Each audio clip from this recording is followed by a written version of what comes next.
ദുബൈയിലെ school ബസ്സുകളിൽ പരസ്യം പതിക്കാൻ അനുമതി. സ്കൂൾ ബസ് ഓപ്പറേറ്റർമാർക്ക് കൂടുതൽ വരുമാനമുണ്ടാക്കാൻ അവസരം നൽകാനാണെന്ന് തീരുമാനമെന്ന് ദുബൈ റോഡ് ട്രാൻസ്പോർട്ട് അതോറിറ്റി അറിയിച്ചു.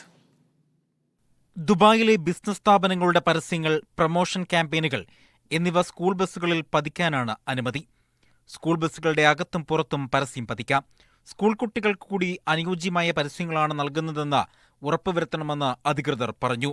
UAE നിയമങ്ങൾ പാലിക്കുന്നതും കുട്ടികൾക്കിടയിൽ മൂല്യങ്ങൾ പ്രോത്സാഹിപ്പിക്കുന്നതുമാകണം പരസ്യങ്ങൾ. പരസ്യങ്ങളുടെ ഉള്ളടക്കത്തിന് ദുബായ് മുനിസിപ്പാലിറ്റിയിൽ നിന്ന് അംഗീകാരം നേടണം. പരസ്യം നൽകുന്നതിന് മുൻപ് RTA വെബ്സൈറ്റ് വഴി പെർമിറ്റ് നേടിയിരിക്കണം. ബസ്സിനകത്തുള്ള പരസ്യ സ്ക്രീനുകൾ ഡ്രൈവറുടെ ശ്രദ്ധ തെറ്റിക്കാത്ത വിധം ഡ്രൈവർ സീറ്റിന് പിന്നിലായി വേണം സ്ഥാപിക്കാനും നിർദ്ദേശമുണ്ട്. സ്കൂൾ ബസ്സാണെന്ന സൂചനകൾ മറയാത്ത രീതിയിലായിരിക്കണം പരസ്യങ്ങൾ പതിക്കേണ്ടതെന്നും RTA വ്യക്തമാക്കി.